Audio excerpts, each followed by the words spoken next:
அனைத்துலக உயிரோடை தமிழ் ILC தமிழ் உயிரோடை தமிழில் அன்பர்களே, இலக்கின் சிந்தனை வாராந்த இலக்கு இணைய இதழில் பிரசுரிக்கப்படும் ஆசிரியர் தலையங்கம். அதனுடைய விளக்கத்தை உயிரோடை தமிழ் உறவுகளுக்கு வாரந்தோறும் எடுத்து வரும் நிகழ்ச்சியாக இலக்கின் சிந்தனை இடம்பெறுகிறது.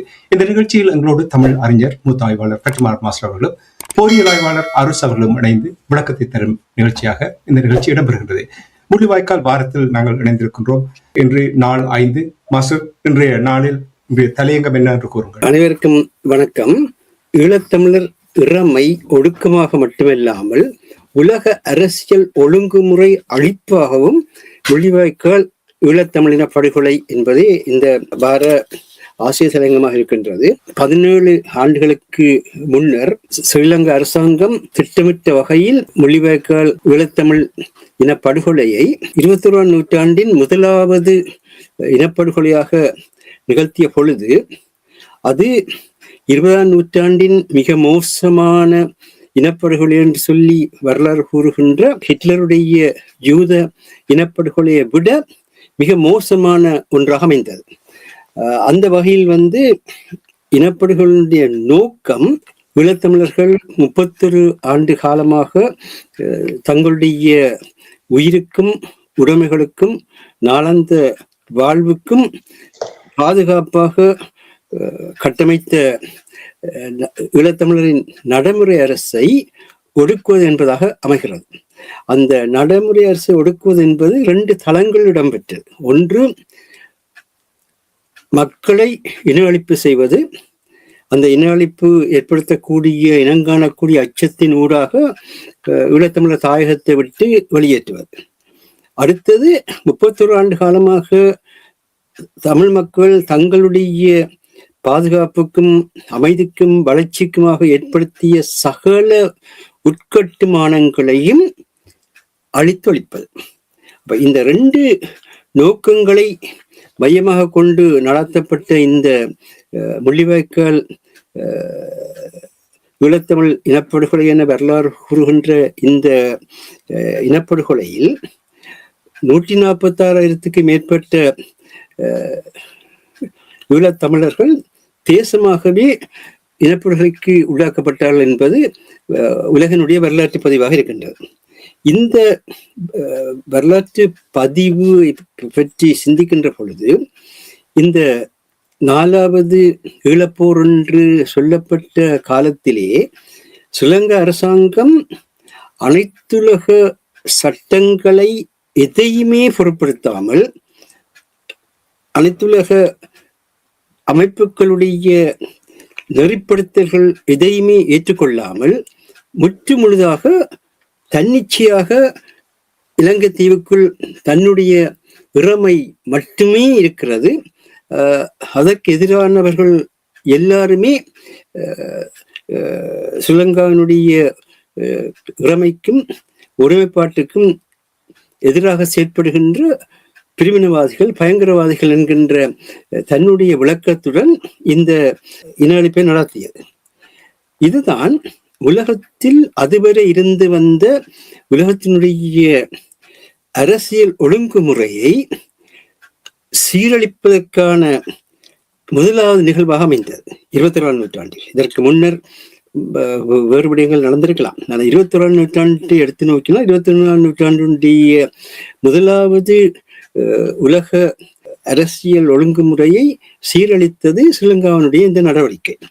இதன் காரணமாகத்தான் இந்த முள்ளிவாய்க்கால் ஈழத்தமிழர் இனப்படுகொலை என்பது ஈழத்தமிழருடைய இறமையை ஒடுக்குகிற ஒரு செயல்பாடாக மட்டும் அமையாது, அதற்கு மாறாக உலகத்தினுடைய பாதுகாப்பையும் அமைதியையும் வளர்ச்சிகளையும் கூட பாதிக்கக்கூடிய இன்றைய சூழ்நிலையை தோற்றுவித்தது.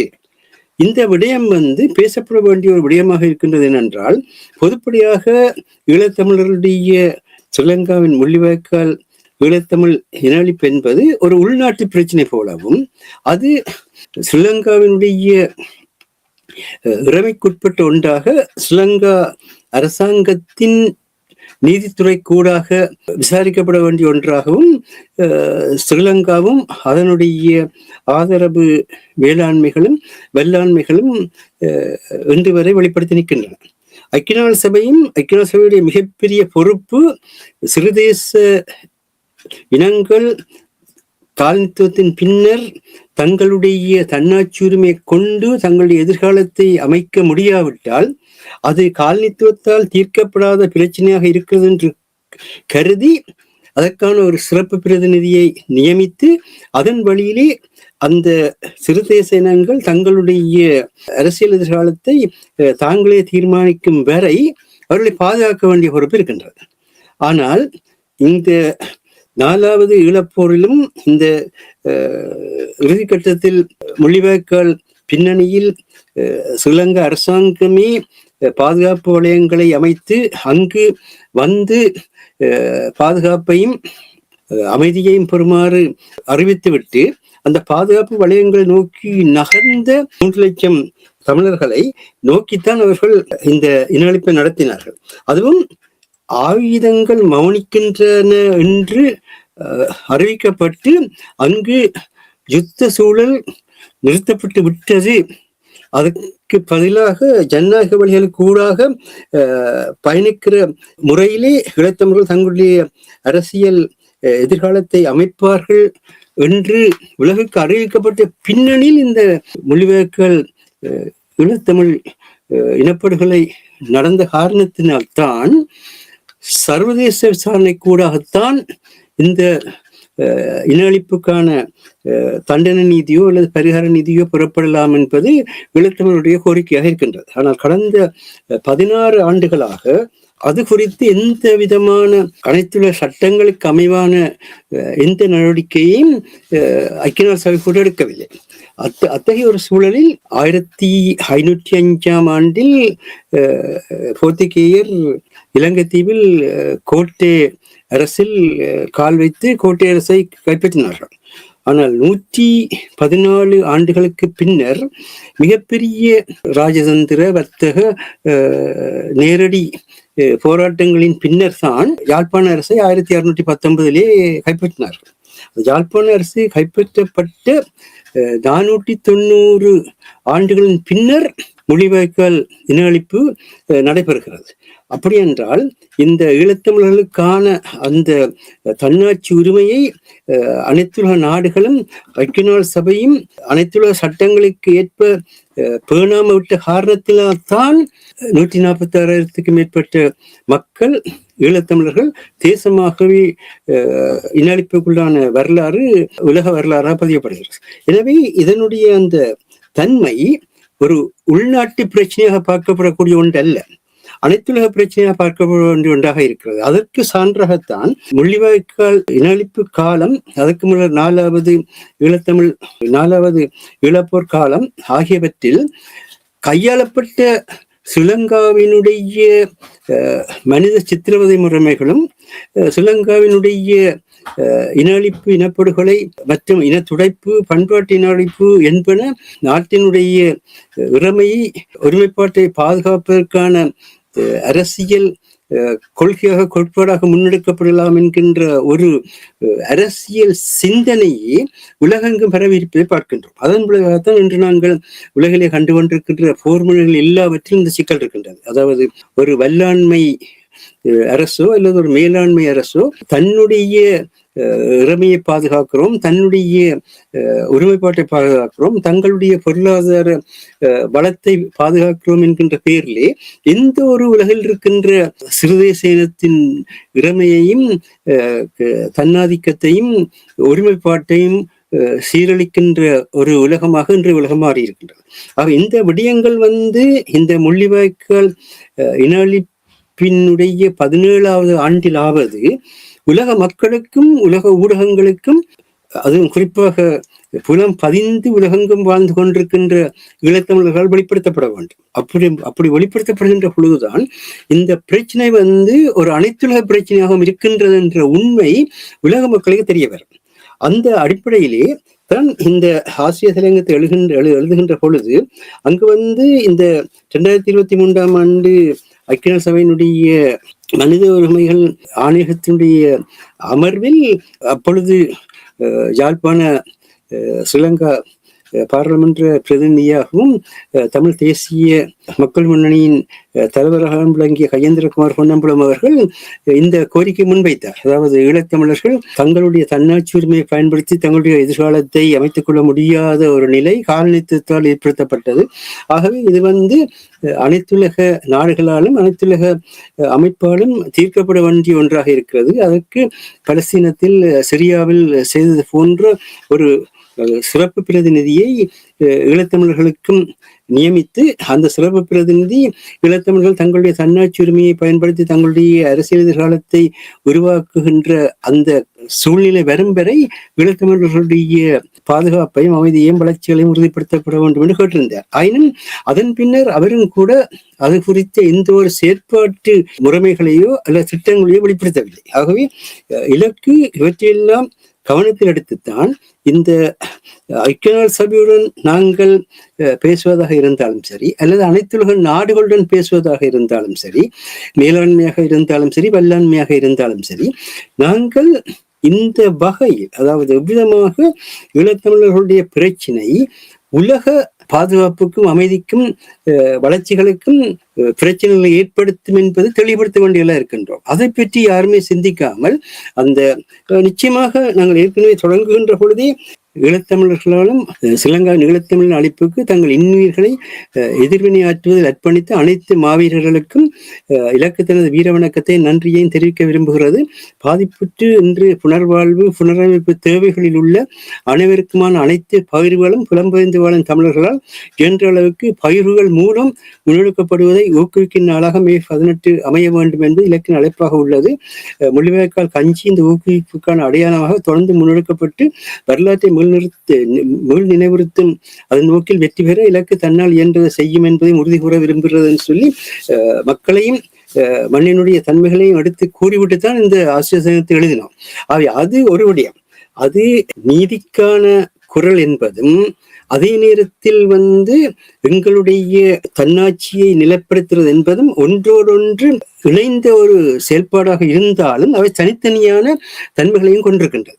நீதிக்கான குரல் என்ற பெயரிலே நாங்கள் எங்களுடைய தன்னாட்சி உரிமையினை விட்டு கொடுத்து தந்தை செல்வநாயகர்கள் 1975ஆம் ஆண்டு அப்பொழுது ஸ்ரீலங்கா தேசிய சபை என்றுதான் 1972ஆம் ஆண்டு தேர்தலுக்கு பின்னர் ஸ்ரீலங்காவினுடைய பாராளுமன்றமே இருந்தது.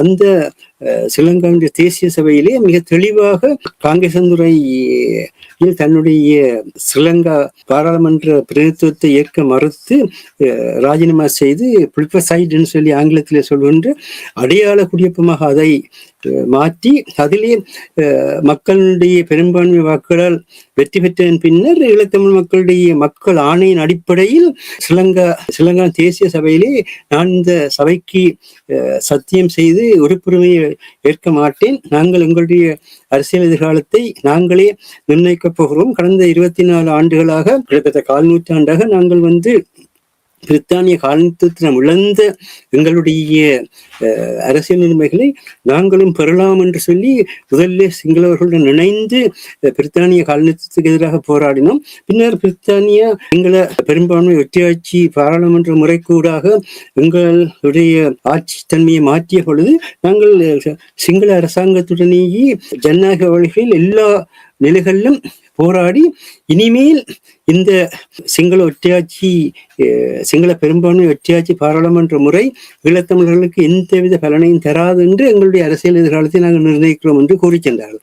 அத்துடன் அவர் உருவாக்கிய கூட்டாட்சியை மையப்படுத்திய தமிழரசு கட்சி என்கின்ற அந்த அமைப்பினுடைய மைய நோக்கம் கூட வரலாற்றிலே முடிவுக்கு வந்ததும் அதன் பின்னர் தமிழரசு கட்சியின் மூலமாக பாராளுமன்றத்தில் தெரிவு செய்யப்பட்டவர்கள் கூட அங்கு போகாது 1 வருடத்துக்கு மேலாக இருந்ததும் அதற்கிடையில் தந்தை செல்வநாயகம் அவர்கள் காலமான சூழலில் பிறகு இவர்கள் தங்களுடைய தன்னலங்களின் அடிப்படையிலே திரும்பி ஸ்ரீலங்கா பாராளுமன்றத்துக்கு போய் இந்த ஈழத்தமிழர்கள் அரசற்ற தேசியமாக இருக்கின்றார்கள் என்கின்ற அந்த தன்மை, நேஷன் வித்தவுட் ஸ்டேட் என்ற ஆங்கிலத்திலே சொல்வார்கள், அந்த தன்மையை இவர்கள் மாற்றி அமைத்து இன்றைக்கு இந்த பிரச்சனைலாம் உருவாக்கினார் என்பது வரலாறு. ஆகவே இந்த வரலாற்று உண்மைகளையும் இன்றைய தினத்திலே நாங்கள் அரசியல் தன்மையோடையும் மக்களுடைய அர்ப்பணிப்போடையும் மக்களுடைய உறுதிப்பாட்டோடையும் அனைத்தையும் நாங்கள் வெளிப்படுத்தி உலக பாதுகாப்புக்கும் அமைதிக்கும் தாயகத்தினுடைய முக்கியத்துவத்தையும் அந்த தாயகத்தில் வாழ்கிற மக்களுக்கான தன்னாட்சி உரிமை மீளுறுதிப்படுத்தப்படுகின்ற ஒரு நிலைதான் பின்னணியில் இந்து மாக்கடலுடைய பாதுகாப்பான அமைதியான வளர்ச்சிகளை கொண்ட எதிர்காலம் இருக்கும் என்பதை நாங்கள் வெளிப்படுத்த வேண்டும் என்பதுதான் இந்த ஆசிரியர் தலையங்கத்துடைய மிக முக்கியமான கருத்தாக இருக்கிறது. அதை விடுத்துவிட்டு நாங்கள் திரும்பவும் பழையனவற்றை பற்றியே பேசி அதில் ஏற்பட்ட துன்பசீரங்களையே நாங்கள் திரும்ப திரும்ப பேசிக்கொண்டிருக்கிற தன்மை எந்தவித பலனையும் அளிக்க போறதில்லை. ஆன காரணத்தினால் இன்றைய உலக மாற்றங்களுக்கு ஏற்ப இன்று இது நாங்கள் பேசிக்கொண்டிருக்கையிலேயே சீனாவும் ரஷ்யாவும் அமெரிக்காவும் கொண்ட ஒரு முக்கோண புதிய அரசியல் ஒழுங்குமுறையை நிறுவுவதற்கு அமெரிக்க அரசு தலைவர் டொனால்ட் ட்ரம்ப் அவர்கள் படாத பட்டுக் கொண்டிருப்பதை நாங்கள் பார்க்கிறோம். சீனாவில் என்று கூட அவர் அந்த நோக்கித்தான் பேசினார். சீன அரசு தலைவர் தெளிவாகவே கூறிவிட்டார், தைவானுடைய பிரச்சனையில் அமெரிக்கா தலையிடமாக இருந்தால் போர் தான் அதற்கான பதிலாக இருக்கும் என்று. அதே போல இந்தியாவிலே நாங்கள் இந்த 17வது மொழிவாய்க்கால் ஈழத்தமிழின அழைப்பை முன்னெடுக்கின்ற நினைவேந்தலை முன்னெடுக்கின்ற இந்த நேரத்தில் பிரிக்ஸ் வெளிவார அமைச்சர்களுடைய மாநாடு நடைபெற்றதும் அங்கு எடுக்கப்பட்ட முடிவுகளும் இந்த உலக மாற்றங்களை வெளிப்படுத்துகின்றதாக, குறிப்பாக ஈரானை அவர்கள் அங்கு அழைத்து ஈரான் வெளிவார அமைச்சருடைய முன்னணியிலேயே ஈரானுடனான வர்த்தக ஒப்பந்தங்கள் செய்யப்பட்டதையும் பார்க்கிறோம். ஆகவே இப்பொழுது வர்த்தக ஒப்பந்தங்களுக்கு கூடாக கூட்டாண்மை பங்காண்மை கூடாக உலகம் செயற்பட்டு கொண்டிருக்கிற நேரத்திலே பழைய முறைமைகளுக்கு கூடாக செல்ல முடியாத ஒரு அரசியல் நிலைமையும் இருக்கிறது. இவற்றையெல்லாம் கவனத்தில் கொண்டுதான் முள்ளிவாய்க்கால் குறித்த உண்மையின் பதிவுகள், ஊடக வடிவுகள், மாநில சாட்சிகள் வேகமாக பல வழிகளிலும் வகைப்படுத்தப்பட்டு துவக்கப்பட வேண்டும். அதன் வழியாக உலக முள்ளிவாய்க்கால் அதன் உண்மை வடிவில் உணரும் பொழுதே அது எத்தகைய பாரதூரமான விளைவுகளை ஈழத்தமிழருக்கு மட்டுமல்ல இந்திய துணைக்கண்டத்திலும் உலகிலும் ஏற்படுத்தியுள்ளது என்பது தெளிவாகும். அதன் பின்னணியிலேயே முள்ளிவாய்க்கால் இனஅழிப்புக்கான தண்டனை நீதியும் பரிகார நீதியும் நடைமுறை சாத்தியமா என்பதை ஈழத்தமிழர்களின் இறைமையின் மீளுறுதியால் மட்டுமே மீண்டும் ஒரு முறை நிறுவ முடியும் என்பதை இந்த ஆசிரியர் தலையங்கம் எடுத்து கூறியது. அதற்காக வேண்டி இந்த முள்ளிவாய்க்காலை பொறுத்த மட்டிலே ஈழத்தமிழரின் பாதுகாப்பு, இலங்கை தீவின் பாதுகாப்பு, இந்திய பாதுகாப்பு, குளோபல் சவுத்தின் பாதுகாப்பு, உலக பாதுகாப்பு என்னும் இந்த 5 தளங்களிலே இதனுடைய பகுப்பாய்வுகள் இடம்பெற வேண்டும் என்பதை இந்த ஆசிரியர் தலையங்கம் சுட்டிக்காட்டுகிறது. நன்றி மாஸ்டர். முள்ளிவாய்க்கால் வாரத்தில் நாங்கள் இணைந்திருக்கின்றோம். எனக்கு நல்ல ஞாபகம் இருக்கின்றது. இதே விடயத்தை கடந்த ஆண்டு 16வது ஆண்டு முடிந்து 17வது ஆண்டுக்குள் நாங்கள் காலடி வைக்கும் பொழுது நிறைய விடயங்கள் பேசப்பட்டது. அதை நீங்கள் மீண்டும் நாங்கள் தொடர்ந்து வலியுறுத்தும் பொழுதுதான் ஏதோ ஒரு வழியில் ஒரு புதிய வழியை கண்டுபிடிக்கலாம் என்பதை கூறிக்கொண்டு அரசர்கள் மாஸ்டர் கூறினார், இந்த நூற்றாண்டில் ஈழத்தமிழர்களுக்கு இழைக்கப்பட்ட அந்த இனப்படுகொலை தான் உச்சக்கட்டம் என்ற விடயத்தை கூறும் பொழுது உடனடியாக எனக்கு ஆண்டகை ராயப்பு ஜோசப் அவர்கள் 1,40,690 மக்கள் எங்கே என்று கேட்டார். அப்பொழுது அவர் தெளிவாக கூறினார், எங்களுடைய மக்களை ஒரு பாதுகாப்பு வலயத்துக்குள் செல்லுங்கள், அபாயம் இல்லை, போங்கள் என்று சொன்ன பின்பு அவர்களை குண்டை போட்டு அப்படியே கொன்று குவித்தார்கள் என்ற செய்திகள் கூட அவர் கூறும் பொழுது, இனி தொடர்ந்து நாங்கள் அனைத்துலக ஒரு பிரச்சனையாக பார்க்கப்படுகின்றது என்றால் தமிழரிடம் ஒரு விதமான அதிகாரமும் இல்லை, ஒரு சரியான வழிகாட்டலும் இல்லாத ஒரு நிலைமை இருக்கின்றது. அது நாங்கள் இனியிலே என்று அதை ஏற்க முடியாத ஒரு விடயம் தான். இருந்தாலும் அந்த நிலைமைதான் இருக்கின்றது என்றால் பல கோணங்களில் ஏதோ செய்வது போல் காண்பிக்கிறார்கள். ஆனால் ஒரு சரியான வழிகாட்டல் இல்லாத ஒரு நிலைமை இருக்கின்றது. அனைத்துலக பிரச்சனையாக இது பார்க்கப்பட வேண்டும் என்றால் ஒரு பொறிமுறை இருக்க வேண்டும், செயல் திட்டம் இருக்க வேண்டும். இந்த 17 ஆண்டுகளில் சரி, ஒரு 17 ஆண்டுகளுக்கு நாங்கள் செலுத்தவில்லை. கடந்த 4-5 ஆண்டுகளுக்கு நீங்கள் ஏதாவது இதை நாங்கள் செய்யக்கூடிய வகையில் அடுத்த கட்டத்துக்கு எடுத்துச் செல்வதற்கு, சர்வதேசத்துக்கு எடுத்துச் செல்வதற்கு வெறுமனவே அறிக்கைகளை வெடிப்பதனால் ஒன்றுமே செய்யப்போதில்லை. இதற்கு என்ன வழி இருக்கிறது? நாங்கள் குறை சொல்வதில் எந்த ஒரு பிரயோசனம் இல்லை மாஸ்டர் கூறுவது போல். ஆனால் ஒரு தாக்கத்தை ஏற்படுத்துவதாக இருந்தால் எவ்வாறு இதை கையாள வேண்டும் என்று நீங்கள் எதிர்பார்க்கிறீர்கள்? முதலில் விடுதலைக்காக போராடுவதற்கும் அரசியலுக்கும் சாதாரணமான என்டர்டெயின்மெண்ட்டுக்கும் சாதாரண வாழ்க்கை முறைக்கும் எல்லாத்துக்கும் ஒரு வரமுறையும் இருக்கிற, வித்தியாசங்களும் இருக்கிற, டிஃபரன்ஸும் இருக்கின்ற. அரசியல் போராட்டமாக முடியாது, போராட்டம் அரசியலாக முடியாது. அதுக்கு சிறந்த உதாரணம் தான் தமிழ்நாட்டு தேர்தல். அரசியல் சார்ந்து கட்சி நடத்தியவர் வெற்றி பெற்றார், ஒரு அரசியல் கட்சியே இயக்கம் மாதிரி நடத்தினவர் தோல்வியடைந்தார். அது எதை எப்படி நடத்த வேண்டும், எந்த காலத்தில் நடத்த வேண்டும், எவ்வாறு கொண்டு செல்ல வேண்டும் என்பதில் இருக்கின்றது அதன் முக்கியமான நடைமுறை. இப்ப நீங்கள் பார்த்தீர்கள் என்று சொன்னால், இங்கு நடைபெறுகின்ற போராட்டங்களை நீங்கள் பார்த்தால் அது ஒரு பப்ளிசிட்டி. ஒரு ஒவ்வொரு குழுவிலும் ஒவ்வொரு தலைவர் இருப்பார். நீங்கள் அங்க தாதாக்கள் என்று பார்க்கலாம், தமிழ் சினிமாவில பார்த்தா தெரியும். ஒரு குழு, ஒரு ஊருக்கு ஒருத்தர். அத மாதிரி ஒருத்தர் இப்ப ஒரு அமைப்பு பண்ணா அதுல இருந்து பிரிஞ்சு இன்னொரு அமைப்பு இப்படி இருக்கும். இயக்கம் இருந்த காலத்துல அப்படி இருந்தது. 36, 40, 70 அமைப்பு இருந்தது. ஆனால் ஒன்று மேல வந்தது. ஆனால் இங்க ஒன்று மேல வர முடியாத நிலை என்றால் யாருக்கும் துணிச்சலும் கிடையாது, யாரும் போராடவும் வரவில்லை. அவர்கள் போராடுறவனுக்கும் போராடுற மாதிரி நடிக்கிறவனுக்கும் வித்தியாசம் இருக்கு. அதை தெளிவாக தெரியும். அப்ப நீங்கள் பார்த்தீர்கள் என்று சொன்னால், இப்ப இந்த இந்த நீங்கள் கூறியது போல 16வது ஆண்டு முடியேக்க சொல்லார். 17வது ஆண்டு செய்யணும் இல்ல, 17வது ஆண்டும் அதே மாதிரி தான் கடந்து போகும். ஒரு பேப்பருடன் ஓடுவார்கள் ஐநாவில். அதில் போய் அறிக்கையை யார் முந்தி வாசிக்கிறார், அதிலும் ஒரு அமைப்பு தான் அதை எடுத்து வச்சிருக்கிறது. அவர்கள் அது பிசினஸ், அதை வச்சு தான் வியாபாரமே ஓடுது. தமிழீழ போராட்டம் இப்ப மிகப்பெரிய ஒரு வியாபாரம், பிசினஸ் இப்ப தமிழ் அதுதான் ஒரு பிசினஸ். சேரிட்டியை தொடங்கலாம், இதை தொடங்கலாம் என்று அது எத்தனையோ குடும்பங்களுக்கு வாழ்க்கையும் கொடுக்கும். அதுலதான் பல குடும்பங்கள் வாழ்ந்து கொண்டிருக்கு அந்த போராட்டத்தை வித்து பிழைப்பு நடத்தி. அது வேறுபடி. இப்ப நீங்கள் நேற்று ஒரு நாடாளுமன்ற உறுப்பினர் பேசும்போது கேட்டிருந்தார், 16 ஆண்டாச்சு ஐக்கிய நாடு சபையில 40,000 பேர் எல்லாம் காணாமல் போனவர்கள், எத்தனை பேர் இறந்தார்கள், எத்தனை பேர் நேரடியாக படுகொலை செய்யப்பட்டார்கள், நேரடியான சாட்சியங்கள் இருக்கின்றது, அரசாங்கம் தான் செய்ததுன்றது. ஏதாவது ஒரு வழக்கு இருக்கா ஐநாவில என்று கேட்டார். ஒரு நாடாளுமன்ற உறுப்பினர் கேட்டார், ஒரு வழக்கு இருக்கா? எனக்கு சில இருக்கலாம், எனக்கு தெரியல. சரி, அப்படி இருந்தாலும் அது எப்படி நடக்குது, அது தொடர்பாக ஏதாவது தகவல்கள் இருக்குதா? இல்லை. ஏன் அது சில பல காலம் கடந்து போச்சு யோசிக்கிறீங்களோ?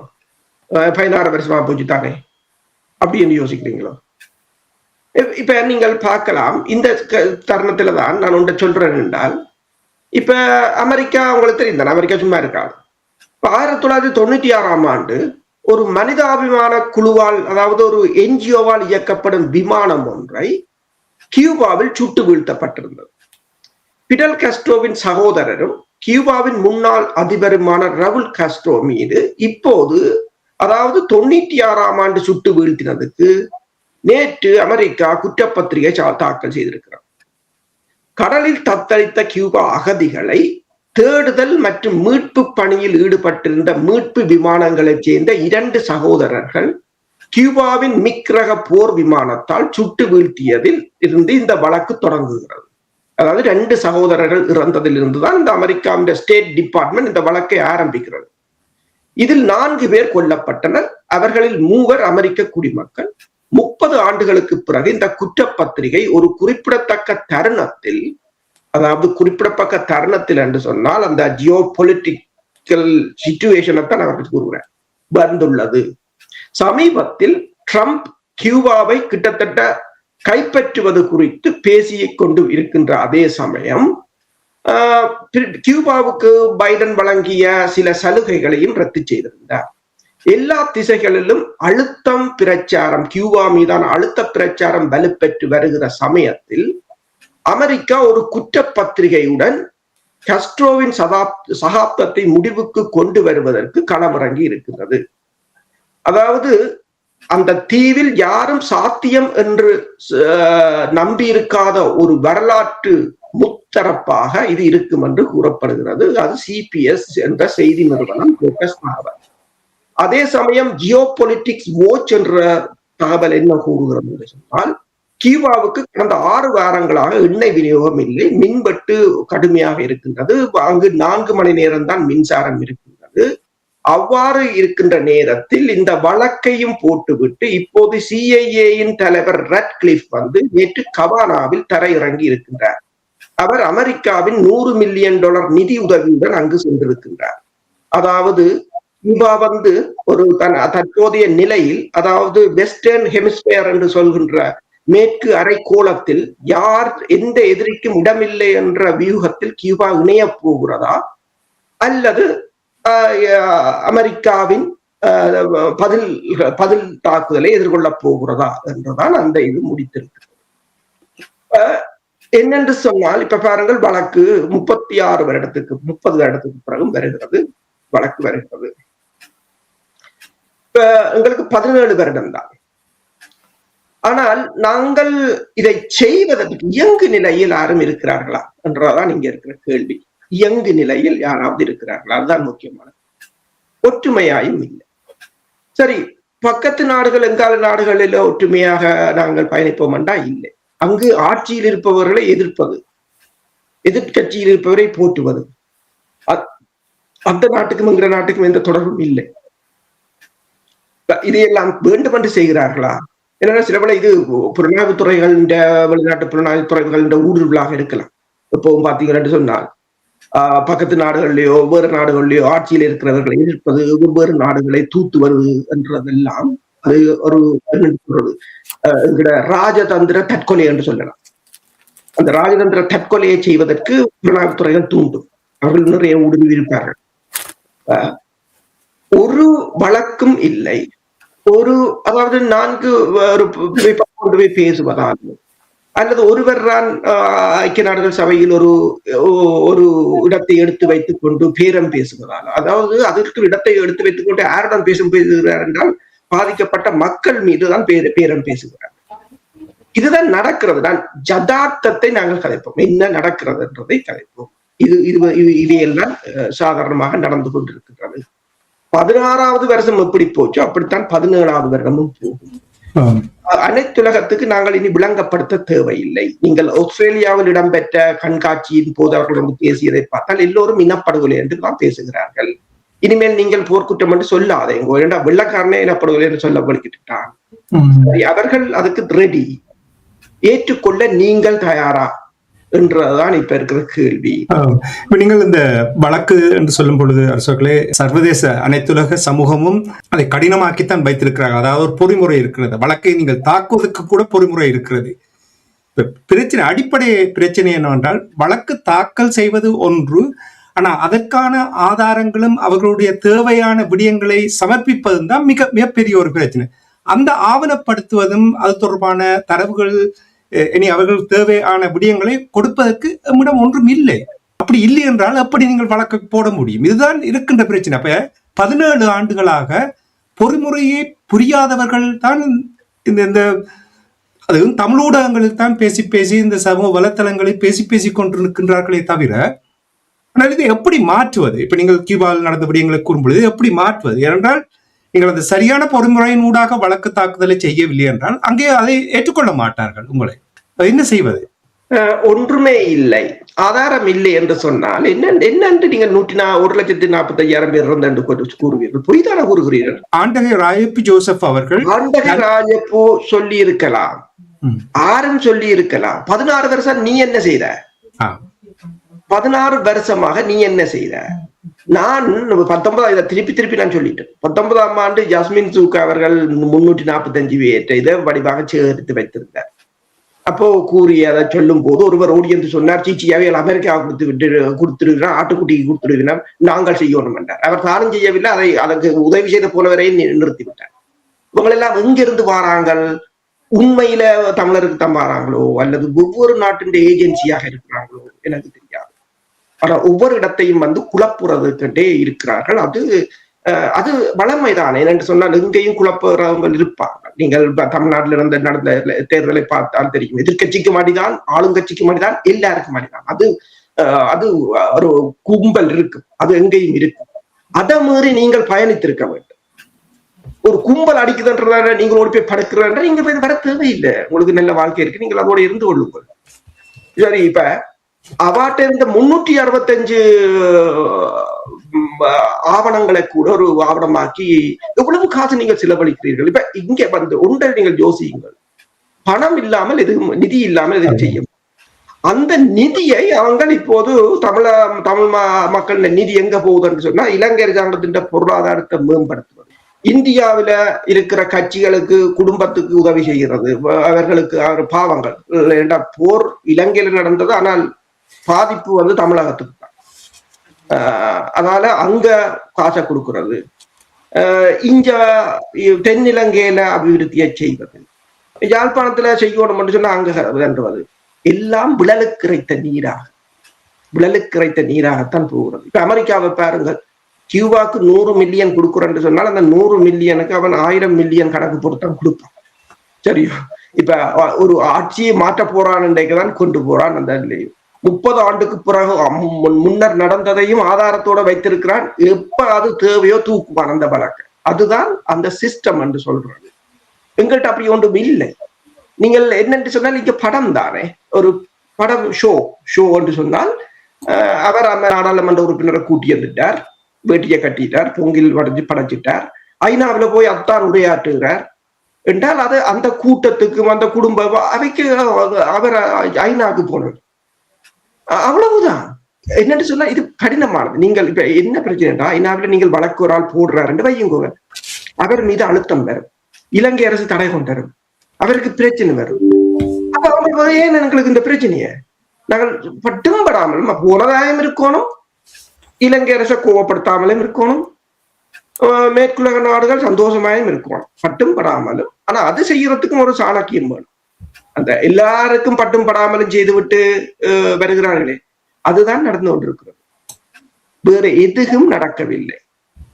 அவர்களால் தங்கள் சுய நலன்களுக்காக இந்த 16 வருஷமும் வீணாய் போயிருக்கின்றது என்றுதான் சொல்லலாம். மேலும் அழிவை சந்தித்துக் கொண்டுதான் இருக்கிறோம். வேதனையான விடயம் தான். நாங்கள் இது பேசித்தான் ஆக வேண்டும். மாஸ்டர், உங்களிடம் வருகின்றேன். இப்ப நீங்கள் கூறினீர்கள் காலனித்துவ காலத்தினால் வந்த பிரச்சனை அதற்கெல்லாம் தீர்த்து வைக்க வேண்டும் என்று நீங்கள் உங்களுடைய இதில் கூறினீர்கள். அது பலர் கூறியதை நான் கேட்டிருக்கின்றேன். இந்த நூற்றாண்டினுடைய ஒரு பெரிய ஒரு இன அழிப்பாக, இன சுத்திகரிப்பாக இது பார்க்கப்படுகின்றது என்று சொன்னால், நான் ஏற்கனவே அரசர்களிடம் கேட்டது போல் எந்த ஒரு பொறிமுறையும் இல்லாமல் அவற்றை நாங்கள் ஏற்றுக்கொள்ள வைக்க முடியாது. நாங்கள் ஒன்றை ஒத்துக்கொள்ளலாம். இப்பொழுது ஈழத்தமிழர்கள் போரிலும் தோற்று அந்த போருக்கான அந்த நீதியை பெற முடியாத ஒரு நிலைக்கும் வந்திருக்கிறார்கள். அதை நாங்கள் ஏற்றுக்கொள்ள வேண்டிய ஒரு நேரத்துக்கு வந்துவிட்டோமா என்று. ஏனென்றால் குறைந்தது 7-8 ஆண்டுகள் இந்த வானொலியில் நாங்கள் இங்கே இதே விடயத்தை 7 வருஷமாக பேசிக்கொண்டு வந்திருக்கிறோம். எந்த ஒரு இஞ்சி கூட நாங்கள் நகரவில்லை. அப்படி என்று சொன்னால் நாங்கள் ஏமாத்தாமல், மக்களை ஏமாத்தாமல் உண்மை நிலையை தெளிவாக வெளிப்படுத்தி இதை வெளியில் கொண்டு வந்து வேறு ஏதாவது வழி இருக்கிறதா? அல்லது உங்களுக்கு தெரியும், போராட்ட காலத்துக்கு முன்னர் ஈழத்தமிழர்கள் பலமாகத்தான் இருந்தார்கள். ஆனால் எங்களுடைய உரிமைகள் எல்லாம் மறுக்கப்பட்டு அதனால் தான் போராட்டங்கள் ஆரம்பித்தது. ஆனால் இப்பொழுது பார்த்தால் அந்த நிலையிலும் பார்க்க மோசமான ஒரு நிலைக்கு வந்திருக்கின்றோம். அப்ப நாங்கள் இதை ஏற்றுக்கொண்டு வேறு ஏதாவது வழியை பார்க்க வேண்டுமா? அல்லது தொடர்ந்து இந்த மக்களை ஏமாற்றிக் கொண்டு இந்த நீதி கிடைக்கும், பரிகார நீதி கிடைக்கும், தடைகள் போட்டு சின்ன சின்ன விடயங்களுக்கு நாங்கள் திருப்திப்படுகின்றோம். 4 ராணுவ அதிகாரிகளை தடை செய்தவுடன் தடை செய்து விட்டோம் என்றார். பாருங்கள், மார்க்கோ ரூபியோ அவர்களை தடை செய்திருந்தால் சீனா, நேற்று மார்க்கோ ரூபியோ போய் வந்திருக்கிறார். அமெரிக்கா எத்தனை பேரை மோடி அவர்களை தடை செய்திருந்தது. அமெரிக்கா மோடி அவர்கள் எத்தனை தரம் பயணம் மேற்கொண்டார் இந்தியா. ஒரு சின்ன சின்ன விடயங்களுக்கு இந்த ஈழத்தமிழர்கள் திருப்திப்பட்டு கொண்டு உண்மையான அந்த பிரச்சனையை நாங்கள் கையாளாமல் இருப்பது இது இன்னும் ஆபத்தை ஏற்படுத்தும் ஈழத்தமிழத்தினுடைய இருப்புக்கு. முதல்ல நாங்கள் தோல்வி என்று சொல்ல கைவிட வேண்டும். ஒரு கட்டத்திலும் தோல்வி என்று சொல்றதை விட பின்னடைவு என்று சொல்லித்தான் பயன்படுத்த வேண்டும். ஏனென்றால் தோல்வி என்று சொல்கின்ற பொழுது உளவியல் ரீதியாக இனி இயலாதுன்ற ஒரு சமூக உளவியலை உருவாக்கும். ஆனால் பின்னடைவு என்பது அந்த பின்னடைந்த நிலையில் இருந்து அவ்விதமாக நாங்கள் திரும்பி முன்னடைவதென்ற ஒரு சிந்தனையை வளர்க்கும். அந்த வகையிலே இந்த 16 ஆண்டுகள் ஒரு பின்னடைவாக இருக்கின்றது என்பது எல்லோருக்கும் தெரிந்த ஒன்று. அதுக்கு மிகச்சிறந்த உதாரணமாக, எந்த வெளிநாட்டில் இலங்கைக்கு வெளியே தமிழர்கள் அதிக அளவில் இருக்கின்றார்களோ, அதாவது கனடா ஸ்ரீலங்கா அரசாங்கத்துக்கு $380 பில்லியன் முதலீடு செய்கின்ற அறிவிப்பை வெளியிட்டிருக்கின்றது. அப்படியானால் இந்த $380 பில்லியன் கனடா இலங்கையில் முதலீடு செய்கின்ற பொழுது, கனடாவில் வாக்கு வங்கியில் கூட ஓரளவுக்கு செல்வாக்கு செலுத்தக்கூடிய வாக்கு பலத்தை கூட கொண்டிருக்கின்ற புலம்பெயர்ந்து வாழ்கின்ற ஈழத்தமிழர்கள் என்ன செய்தார்கள் என்பது கேள்விக்குறியாக இருக்கின்றது. அதே நேரத்திலே தமிழகத்தை பொறுத்தமட்டிலே தமிழகம் ஒரு மாநிலம். அது விஜய் வென்றால் என்ன, ஸ்டாலின் வென்றால் என்ன, எவர் வென்றாலும் கூட ஒரு மாநிலம் எந்த காரணம் கொண்டும் வெளி விவகாரங்கள் தலையிட முடியாது, நிதியில் தலையிட முடியாது. பல்கலைக்கழகம், இறங்குதுறைகள், விமான நிலையங்கள், ரயில் நிலையங்கள் போன்ற பெருந்தெருக்கள் போன்ற அனைத்துலக இந்திய தன்மைக்குரியவற்றில் தலையிட முடியாது. இது தெரிந்து கொண்டும் தமிழக கட்சிகள் எங்களுடைய பிரச்சனையை தீர்க்கின்ற மாதிரியான ஒரு மாயாஜாலத்தை கூட நாங்கள் பேசியிருக்கிறோம். இன்றும் அந்த விதத்திலே அமைகின்றார். அங்கிருந்து நீங்கள் அவர்கள் 9.5 கோடி தமிழர்கள் என்ற முறையிலே தமிழர்களுக்கும் இடையிலான இனத்துவ உறவு இருக்கின்றது, இல்லை என்று யாரும் கூறவில்லை. அதை நீங்கள் அது ஒரு பொருளாதார உதவியாக, ஒரு பக்க துணியாக நீங்கள் பெற்றுக்கொண்டு செல்லலாமே தவிர, அல்லது இங்கு நடைபெறுகின்ற போராட்டங்களுக்கு ஆதரவாக குரல் கொடுக்க வைக்கக்கூடிய முறையில் அவற்றை அமைத்துக் கொள்ளலாமே தவிர, தமிழகம் நேரடியாக எதையுமே செய்ய முடியாது. அப்படி கேட்பதே அரசியல் தெரியாதவர்கள் தான் அதை கேட்கின்றார்கள் என்பதால் வெளிப்படையாக இருக்கின்றது. இனி இன்னொரு விஷயம் என்னென்றால், நான் திருப்பி கூறுவேன், இப்படியான ஒரு பொய்யான தகவல்களை மக்கள் மத்தியில் பரப்புரை செய்து அவர்கள் நம்பிக்கையை ஊட்டுவது, இது இன்னும் நீங்கள் தோல்வி என்று சொல்லி சரி நான் ஏற்றுக்கொள்கிறேன், என்ன பின்னடைவை தானே ஏற்படுத்த போகிறது, இந்த நிலையிலிருந்து மாறப்போவதில்லை. அப்ப என்னத்துக்காக இதை செய்கிறோம்? உண்மை அதை பார்க்கும் பொழுது இருக்கிற சூழ்நிலையை நாங்கள் மக்களுக்கு வழங்கக்கூடிய முறையில் விவரிக்க வேண்டிய பொறுப்பு ஊடகங்களுக்கு இருக்கின்றது. அதே நேரத்திலே இன்னொரு விடயம் என்னென்றால், இப்ப இந்தியா இந்த விடயத்தில் பெரிதாக அக்கறை எடுக்காது என்பதற்கு உதாரணம் இப்பொழுது ஒரு உண்மை வழியாக இருக்கின்றது. இந்திய அமைதிப்படை தமிழர் தாயகத்தில் நிலை கொண்டிருந்த காலத்தில் 10,000க்கு மேற்பட்டவர்கள் காணாமலாக்கப்பட்டிருக்கின்றார்கள் என்று. அப்படியானால் அதுவும் ஸ்ரீலங்கா படைகள் எதை செய்தனவோ அதையே செய்த ஒரு தன்மை கொண்டதாக இருக்கின்றது. அப்ப அவர்கள் இணைந்து செயற்பட்ட விடயங்கள் குறித்து அவர்கள் விசாரணைகளை மேற்கொள்வார்களா, அவர்கள் நீதியை வழிகொண்டு வருவார்கள் என்பது கேள்வியாக இருக்கின்றது. ஆனால் இதில் இன்னொரு கவனமாக இருக்க வேண்டும். ஸ்ரீலங்கா அரசாங்கம் ஈழத்தமிழர்களுக்கு இனஅழிப்பை செய்வது என்பது அது ஈழத்தமிழர்கள் தன்னுடைய குடிகள் என்று வெளிப்படுத்தி கொண்டு மக்கள் மேலான யுத்தத்தை நடத்துவதன் மூலம் மக்களை பாதுகாப்பதற்கு பதிலாக இனப்படுகொலை செய்த ஒரு வரலாற்றை கொண்டதாக இருக்கின்றது. ஆனா இந்தியா இன்னொரு நாடுதான். அதனுடைய இந்தியாவினுடைய இலங்கை மீதான தலையீடு என்பது அது இந்தியா நலன் சார்ந்ததாக அமைகின்ற ஒன்று. ஆகவே இந்த ரெண்டையும் ஒப்பிட்டு இந்தியாவும் காணாமலாக்குது, ஸ்ரீலங்காவும் காணாமலாக்குது சொல்றவர்களும் இருக்கிறார்கள். அதே மாதிரித்தான் இந்த விடயங்களில் முதல் தெளிவான தெளிவு வர்றதாக இருந்தால் அதை தீவிர கூறிவிட்டோம். அந்த துறைசார் குரல்கள் ஒழித்தால் மட்டும்தான் அந்த தெளிவு வரும். நான் போய் ஒரு கார்டியக் அறிவுரை, இறுதிய நலன் பெற அறிவுரையை நான் ஒரு ஊடகத்தில் பேசுவேனா இருந்தால் மற்றவர்களுக்கு நகைப்பு கூட மாத்தான் இருக்கும். என்றால் அது நான் பேச முடியாது. யாருக்கு இருதயத்தை பற்றிய அறிவு தெளிவாக இருக்கிறதோ அவர்தான் பேச வேண்டும். அப்படித்தான் அரசியல். இப்ப இதுக்காக தான் நாங்க சொன்னோம், அதாவது ஆஸ்திரேலியாவில நடந்த அந்த மொழிவாய்க்கால் பற்றிய உண்மைகளை வெளிப்படுத்திய அந்த கண்காட்சியில் அவர்கள் 2 விடயத்தை கூறினார்கள். ஒன்று, உண்மை உரைக்கப்பட வேண்டும். அடுத்தது, மறுப்பவர்கள் எதிர்க்கப்பட வேண்டும். இது செய்யப்பட்டதா? இந்த இவ்வளவு 17 ஆண்டுகளும் உண்மை உரைக்கப்பட்டதா? மறுப்பவர்கள் எதிர்க்கப்பட்டார்களா? கேள்வி எழுப்பி இருக்கின்றார்கள். ஆனால் அது இளம் தலைமுறை அங்கு செயற்படுகிற காரணத்தினால் எதை செய்ய வேண்டுமோ அதை செய்கின்றார்கள் என்பது வெளிப்படையாக தெரிகின்றது. அப்ப அந்த உண்மையை உரைக்கின்ற பிரச்சனையில தான் 2015ஆம் ஆண்டு ஐக்கிய நாடு சபை இது குறித்த ஒரு முக்கியமான அறிக்கையை தயாரிக்கின்ற நேரத்திலே எதற்காக வேண்டி இனஅழிப்புன்ற அந்த சொல்லாட்சியை கைவிட்டு யுத்த குற்றம், மனிதாயத்துக்கு எதிரான குற்றம், போர்க்குற்றம், மனிதாயத்துக்கு எதிரான குற்றம், மனித உரிமை குற்றம் என்ற சொல்லாட்சியை இதற்கு அனுமதித்தீர்கள் என்றால் உங்களுக்கு இருக்கிற அச்சம் அது பல இடத்திலே அரசு தெளிவாக கூறியிருக்கின்றார். அச்சப்பட்ட கோழைக்கு இல்லமெதற்கென்று சொல்லி சினிமாவிலே கண்ணாசு ஒரு பாட்டு வெளியினது எல்லாருக்கும் தெரியும். சரியா? அச்சப்படுற ஒரு கோழ நிலையில இல்லத்துல கூட உங்களால் வாழ முடியாது. அச்சப்பட்ட கோழைக்கு இல்லமெதற்கென்ற கேள்வி இருக்கிறது. நீங்கள் அந்த இனஅழிப்புன்ற சொல்லை உங்கள் சார்பாகத்தான் நிராகரித்தீர்கள். நீங்கள் அதை ஈழத்தமிழ் மக்கள் சார்பாக நிராகரிக்கிறதுக்கு உங்களுக்கு யார் மக்களாணை தந்தார்கள்? மக்களாணை இந்த வட்டுக்கோட்டை தீர்மானத்தின் மூலமாக இதை எல்லாவற்றையுமே தெளிவாக்கி அந்த வட்டுக்கோட்டை தீர்மானமே நாங்கள் எங்களுடைய தன்னாட்சியை நிறுவுவதை சிங்கள அரசாங்கங்கள் ஏற்றுக்கொள்ளாவிட்டால் எந்த வழிகளிலும் அடைவோம் என்று கூறினார்கள் அல்லவா? அந்த எந்த வழிகளிலும் அடைவோம் என்கின்ற அந்த தன்மைதானே தமிழீழ தேச விடுதலை போராட்டத்துக்கான சட்டத்தன்மையை உருவாக்கியது, அனைத்துலக தன்மையை உருவாக்கியது. ஆனால் இன்று வட்டுக்கோட்டை தீர்மானம் 50வது ஆண்டு வருகின்ற பொழுது அந்த வட்டுக்கோட்டை தீர்மானத்துக்கு முக்கியத்துவம் கொடுக்கின்ற வகையிலே எந்த ஒரு கட்சிகளும் அமைப்புகளும் கூட செயற்படவில்லை. இன்று இருக்கிற எளிய தலைமுறைக்கு அதனுடைய முக்கியத்துவத்தை கூட தெளிவுபடுத்தவில்லை. அதனுடைய பின்னணியில் தான் வட்டுக்கோட்டை தீர்மானம் தான் முன்னெடுக்கப்பட்டது, மக்களான முன்னெடுக்கப்பட்டது என்பதை நீங்கள் நிறுவாவிட்டால் ஸ்ரீலங்கா அரசாங்கம் சொல்கின்ற நீங்கள் பிரிவினைவாதிகள் பயங்கரவாதிகள் என்ற சொற்றொடர்கள் ஆழப்படுத்தப்படும். அந்த பிரிவினைவாதிகள் பயங்கரவாத சொற்றொடர்கள் தான் நீங்கள் கூறுவது போல இந்த கடந்த 17 ஆண்டுகளாக எதையுமே செய்ய முடியாமல் இருக்க காரணம் என்று சொன்னால் இந்த 2 சொல் ஆட்சியிலும் தான். அவர்கள் பிரிவினைவாதிகள், அவர்கள் பயங்கரவாதிகள். இதான் என்றும் அனில்குமார் திசாநாயக்காடு ஆட்சியிலும் கூட இதில் எந்த மாற்றமும் இல்லை.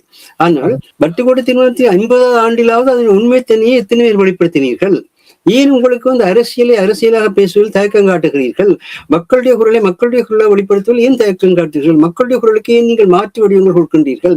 அதையும் திரிவாதம் செய்கின்றீர்கள்? இந்த கேள்விதான் இருக்கின்றது. அதுக்குத்தான் அரசு கூறியது மாதிரி இன்றைக்கு இந்த சட் ஜெனரேஷன், அதாவது 2000ஆம் ஆண்டுக்கு பிறகு பிறந்தவர்களுடைய சந்ததி என்பது இன்று உலகம் முழுக்க அதற்கான பதிலை கொடுத்துக் கொண்டு வருகின்றார். அவர்களுக்கு என்ன தேவையோ அதை நிறுவுகின்ற ஒரு நிலை வரும். அப்படியானால் எங்களுடைய ஈழத்தமிழர் தாயகத்திலே இந்த சட் ஜெனரேஷனுக்கு எந்த அளவுக்கு நீங்கள் உண்மையான ஒரு வரலாற்றை, நடந்த தியாகங்களுடைய முக்கியத்துவத்தை, அதனுடைய தேவைகளை எந்த அளவுக்கு நீங்கள் கொடுத்து வைத்தீர்கள்? நீங்கள் கொடுக்காத காரணத்தினால்தான் அங்கு இந்த சட் ஜெனரேஷனுடைய மாற்றத்தை கூட காண முடியாமல் இருக்கின்றது.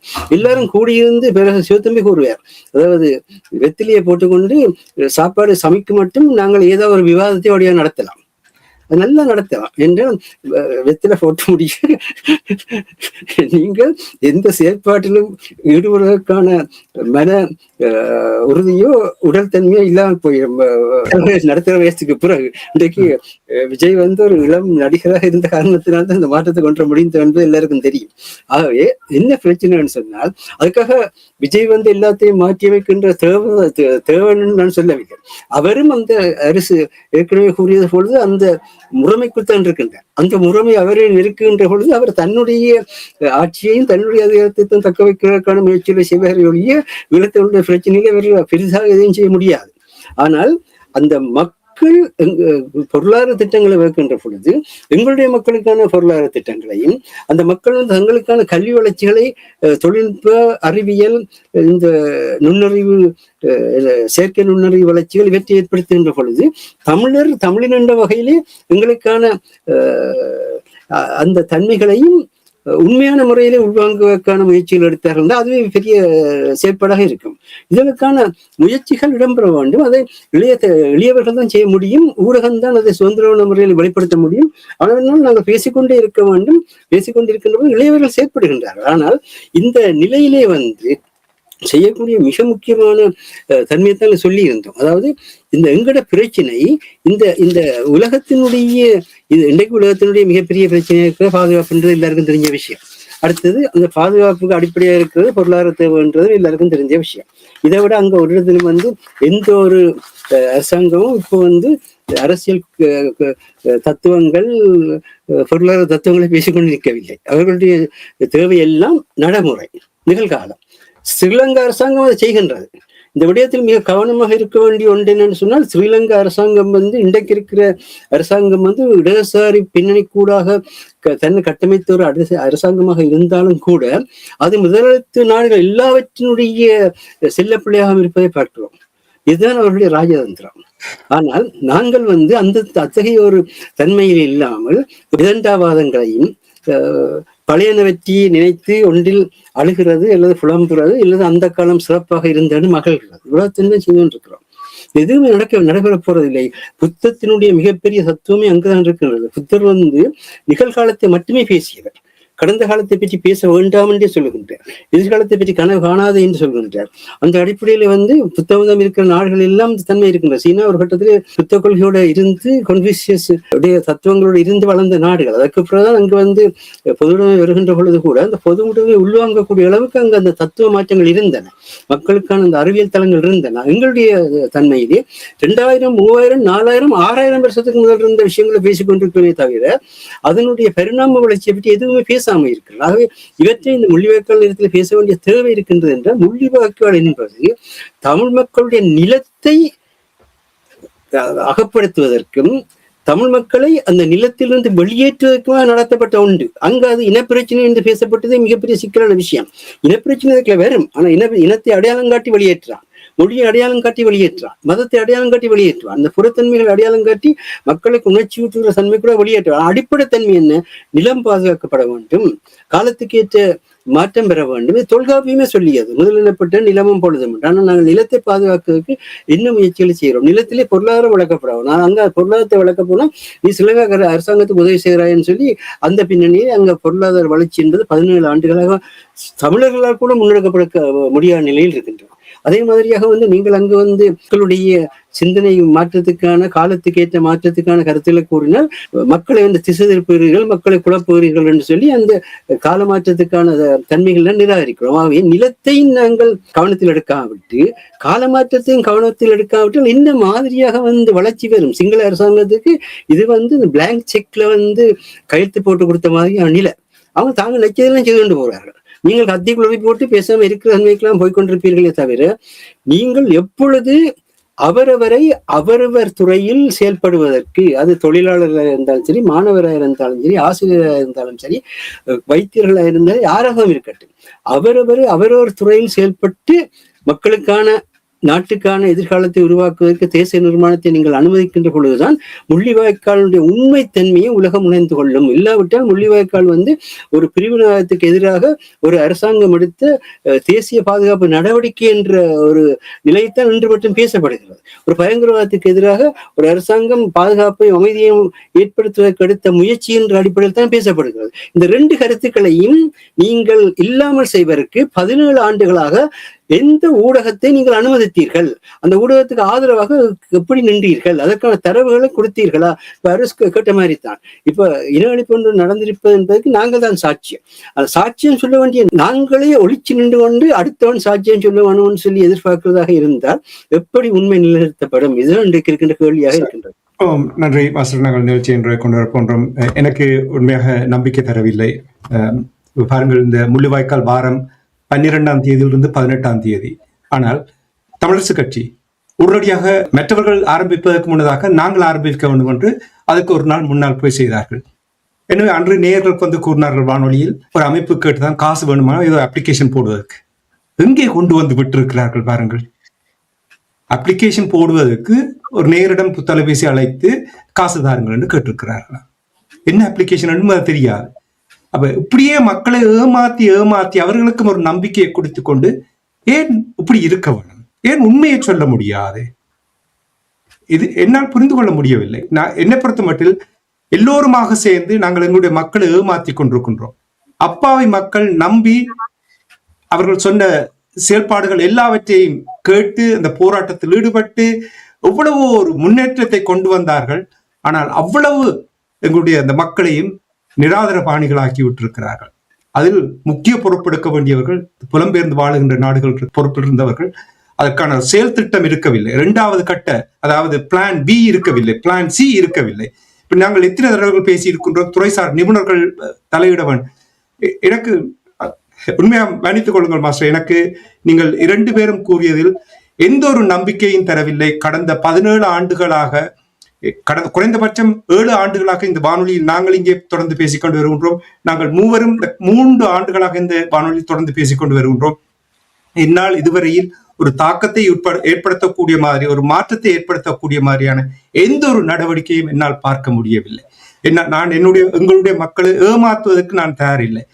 இந்த நிலை இருந்தால் நீங்கள் குறித்து வையுங்கள், 365வது நாளில் நாங்கள் மீண்டும் இதையேத்தான் பேச போகின்றோம். நீங்கள் குறித்து வையுங்கள். பெரிய ஒரு களை எடுத்து பெரிய ஒரு மாற்றத்தை உருவாக்கவில்லை என்று சொன்னால் அன்று நான் இராமேதரோடு பேசும் பொழுது சொன்னார், நீங்கள் இந்த சட் ஜெனரேஷன் தொடர்பாக கூறும் பொழுது அவர்கள் இப்படியே வாழ விடுங்களே, எங்களுக்கு எந்த ஒரு பிரச்சனையும் இல்லை, நாங்கள் மகிழ்ச்சியாக இருக்கிறோம், சமூக வலைத்தளத்தை பயன்படுத்துகிறோம், வெளியில் சென்று வருகின்றோம், வாகனத்தில் ஓடி திரிகின்றோம், மகிழ்ச்சியாக இருக்கின்றோம், உங்களை இப்படியே இருக்க விடுங்கள் என்றுதான் அவர்கள் கூறுகிறார்கள். வெளிநாடுகள் இருக்கின்ற எளியவர்களுக்கு சந்தர்ப்பம் கொடுப்பதற்கு இவர்கள் தடுத்துக் கொண்டே இருக்கிறார்கள். இந்த கன்பராவில் நடந்த கண்காட்சி தொடர்பாக அரசவர்கள் கூறும் பொழுது அந்த சட்டத்தரணி ரேணுகா இன்பகுமார் அவர்கள் மிகவும் தெளிவாக சிறப்பாக ஒரு நல்ல ஒரு நோக்கத்தோடு பயணிக்கும் பொழுது அவருக்கு கூட அழுத்தம் பெறுகின்றது. அதே போல் பிரித்தானியாவில் இருக்கின்றவர்களுக்கும் அதே மாதிரியாக, கனடாவில் இருக்கின்றவர்களும் அதே மாதிரியாக. உண்மையாக மாஸ்டர், எனக்கு ஏமாத்த விரும்பவில்லை. நான் எப்பொழுதுமே நேர்மையாக உண்மைத்தன்மையோடு இருப்பதை நான் எப்பொழுதுமே விரும்புவேன். என்னை பொறுத்தமட்டில் அன்று கூட வந்து வானொலி நேரடி நிகழ்ச்சியில் நண்பர்கள் கூறினார்கள், ஏன் இவர்கள் ஒற்றுமையாக முடியாது என்று. எனக்கு புரியவில்லை, ஏன் இவர்களுக்கு நாங்கள் ஒற்றுமையாக வேண்டும் என்று ஏன் சொல்ல வேண்டும்? இந்த அமைப்பில் இருப்பவர்கள், நாடாளுமன்ற உறுப்பினர்கள், பொறுப்பில் உள்ளவர்களுக்கு ஏன் நாங்கள் சொல்ல வேண்டும் நீங்கள் ஒற்றுமையாக இருக்க வேண்டும்? இதனுடைய அடிப்படை விடயத்தை உங்களால் புரிந்து கொள்ள முடியவில்லையா? இருப்பதில் என்ன பிரயோசனம் இருக்கிறது? இல்ல, உங்களுடைய ஆதங்கம் புரிகிறது. ஆனால் ஊடகத்தினுடைய தன்மை அதுதான். அதாவது உள்ளதை உள்ளபடி வெளிப்படுத்துவதுதான் ஊடகத்தினுடைய தன்மையும் கடமையும் கூட. அதை நீங்க செய்கின்றீர்கள். ஆனால் அந்த ஊடகம் உள்ளதை உள்ளபடி வெளிப்படுத்துகின்ற பொழுது எங்கோ ஒரு மூலையில் தான் அந்த தீப்பொறி மெதுவாக வளர்ந்து கொண்டிருக்கும். இப்ப தேசிய தலைவர் அவர்கள் வரலாற்றுடைய பயணித்தவர்களுக்கு தெரியும். தேசிய தலைவர் அவர்கள் 72ஆம் ஆண்டுல இருந்து 78ஆம் ஆண்டு மட்டும் எங்க இருந்தார் என்று தெரியாது, என்ன செய்தார் தெரியாது.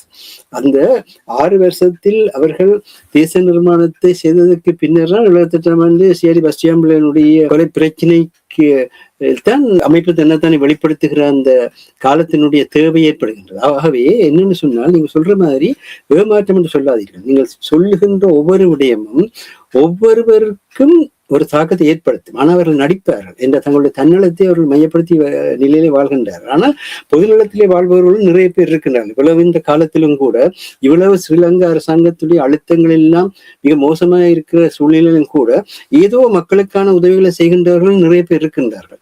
அவர்கள் ஆனால் இதில் இருக்கிற தன்மை என்னென்றால், இந்த மக்களை ஒருங்கிணைப்பதில் பலவீனமாக இருக்கிறது போல்தான் இந்த மக்களுக்கான பணிகளையும் உதவிகளையும் ஒருங்கிணைப்பதிலும் யாருமே நாட்டம் இல்லாமல் இருக்கின்றனர். அதனால் திட்டமாக சின்ன குழுக்களாக எல்லாருமே இருந்து பேசுகிறோம், கொள்கிறோம்.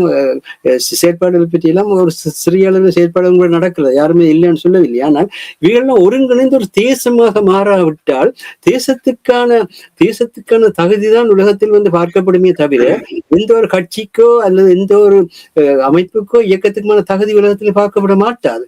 அந்த தேசத்தில் அதை ஆதரிப்பவர்களும் எதிர்ப்பவர்களும் ஒன்றாகத்தான் தேசத்தை கட்டியெழுப்ப வேண்டும். நீ எதிரி, நான் ஆதரிப்பவன் சொல்லி எந்த ஒரு தேசத்தையும் கட்டியெழுப்ப முடியாது. இந்த உண்மைகளை உணராத மட்டும் இது பெரிய சிக்கலாகத்தான் இருக்கும். ஆனால் இளைய சமுதாயம் ஓரளவுக்கு முன்னேறி வருகிறது. நீங்கள் வீணாக கவலைப்பட வேண்டாம். என்னன்னு சொன்னால், பேசுவதன் மூலம் மாற்றம் ஏற்படுவதில்லை, செயலின் மூலம்தான் மாற்றம் ஏற்படுவது. செயலின் மூலம் மாற்றம் ஏற்படுகிறதற்கான பல நம்பிக்கை இருக்கு. அதில் ஒன்றுதான் ஆஸ்திரேலியாவில் மொழிவாக்கல் ஈழத்தமிழ் இன அழிப்பை பற்றி அவர்கள் வெளிப்படுத்திய கண்காட்சி. அது நிறைய விஷயங்கள் பேசப்பட்டிருக்கு. அவ்விதமாக இப்பொழுது அதில் சில பேருக்கு உடன்பாடு இருக்கிறது, உடன்பாடு இல்லாமல் இருக்கின்றது. ஆனால் எங்களுடைய ஈழத்தமிழர்களுடைய பிரச்சனையை உலகின் சிறு நாடுகளுடைய பிரச்சனைகளுடன் இணைத்து மாநாடுகள் கூட இங்கே அந்த தற்கால பொருளாதார நிலைமையை, தற்கால கல்வி நிலையை எப்படி கொண்டு போகலாம் பற்றிய மாநாடுகள் கூட சில பேர் வைக்கிறதுக்கான முயற்சிகளிலும் ஈடுபட்டு கொண்டிருக்கிறார்கள். ஆனால் இவைகள் எல்லாம் என்ன பிரச்சனை என்றால், நீங்கள் சிறிய குழுக்களாக வச்ச செய்து எந்த பலனும் பெறாது. தேசமாக மாறி அந்த தேச நிலையில் தான் அமெரிக்கா இன்னைக்கு ட்ரம்புக்கு எதிராக அமெரிக்காவுக்குள்ள எவ்வளவு பெரிய எதிர்ப்பு இருக்கிறது. ஆனால் அமெரிக்கா தன்னுடைய செயற்திட்டங்கள் வெளிப்படுத்துகின்ற பொழுது யாராவது அந்த செயற்திட்டங்களை எதிர்த்து நிற்கிறார்களா? இல்லை. எந்த அமெரிக்காவுக்குரிய என்ற எண்ணம் இருக்கிறது. பிரித்தானியாவில் இன்றைக்கு கியர் ஸ்டாமருக்கு எதிராக லேபர் கட்சிக்குள் தான் மிகப்பெரிய பதவி போட்டி நடைபெறுகிறது. சரியா? அந்த பதவி போட்டிக்கு மத்தியிலும் ஸ்டேக்கியாமர் என்ன சொல்றார், நான் என்ன காரணத்துக்காக இந்த ஆட்சியை எடுத்தனும் அந்த ஆட்சியை என்னால் செய்ய முடியும் என்ற தன்மை இருக்கும் வரை நான் தொடருவேன் என்று சொல்கின்றார். நீங்கள் உறுதி இருக்கிறதா? உறுதியின் உறைவிடம் தான் இந்த தேசிய விடுதலை போராட்டத்தினுடைய தத்துவம். உளவுல எழுவோம் என்பதுதான் செயல்முறை. அந்த உறுதியின் உழவமாக எவ்வளவு பேர் இருக்கிறோம், உளவுல எழுகின்ற தன்மையில் எவ்வளவு பேர் இருக்கிறோம் என்பதுதான் இன்றைக்கு கேள்வியாக இருக்கின்றது. நன்றி மாஸ்டர். நாங்கள் பிரதான செய்திகளுக்கு செல்ல வேண்டும். மன்னித்து கொள்ளுங்கள். என்னை பொறுத்த மட்டில் எனக்கு எந்த ஒரு விதத்திலும் நம்பிக்கை தரவில்லை. எங்களுடைய தனித்தனி மனிதர்களாக நாங்கள் அடிக்கடி கூறுவது போல் நல்ல தெளிவாக சிறப்பாக திறமையோடு இருக்கிறார்கள். ஆனால் அது ஈழத்தமிழர்களுக்கு ஒரு இனமாக அது ஒரு பெரிய ஒரு பரிணாமம் எடுத்து அதை மாற்றத்தை ஏற்படுத்துமா என்று சொன்னால் இன்னும் பெரிய ஒரு கேள்விக்குறியாக இருக்கிறது. தொடர்ந்து எம்முடைய வழிகாட்டுகின்றவர்கள் எப்பொழுது உண்மை நிலையை மக்களுக்கு வெளிப்படுத்துகிறார்களோ அப்பொழுதுதான் ஒரு சரியான பாதையை கண்டுபிடிக்கலாம். இல்லை என்றால் இவர்களெல்லாம் கூறுவதை நாங்கள் கேட்டுக்கொண்டிருந்தால் நான் அதற்காகத்தான் வானொலி நேரடியாகவே வெளிப்படையாகவே பேசுவேன் என்றால் உண்மையை நாங்கள் உரைக்கும் பொழுதுதான் அதிலிருந்து ஒரு தெளிவு பெறும். அதன் ஊடாக ஏதோ ஒரு வழியை கண்டுபிடிக்கலாம். இன்று நீண்ட ஒரு இலக்கின் சிந்தனையாக அமைந்திருந்தது. நல்லது நடக்கும் என்ற நம்பிக்கையுடன் விடைபெறுவோம். தமிழறிஞர் மூத்த ஆய்வாளர் பட்டிமார் மாஸ்டர் அவர்களுக்கும் போரியல் ஆய்வாளர் அரசவர்களுக்கும் நன்றி கூறி தனஞானி இந்த இலக்கின் சிந்தனை நிகழ்ச்சியை கொண்டு வருகின்றேன். நன்றி வணக்கம் மாஸ்டர் அவர்களே. நன்றி வணக்கம் அரசவர்களே. நன்றி வணக்கம். எமது பார்வையாளர்களுக்கு வணக்கம். மக்களின் குரலாய் ஓங்கி ஒலிக்கும் இலக்குமின் இதழ் மற்றும் உயிரோடை தமிழ் வானொலி ஆகிய இவ்விரு ஊடகங்களும் உங்களைப் போன்ற எமது நேயர்கள் நண்பர்களின் ஆதரவிலேயே இயங்கி வருகின்றன. மிக குறைந்த வளங்களுடன் பல இடர்கள் மற்றும் தடைகளை தாண்டி பயணிக்கும் எமது ஊடகங்களின் பணிகள் மேலும் வளர உங்களால் முடிந்த நிதியுதவியை வழங்கி இன்னும் காத்திரமான செயற்பாடுகளை முன்னெடுக்க உதவுமாறு மிகவும் பணிவன்புடன் வேண்டி நிற்கின்றோம். உங்கள் பங்களிப்பு உங்களின் உரிமை குரலாய் ஓங்கி ஒலிக்கும். நன்றி.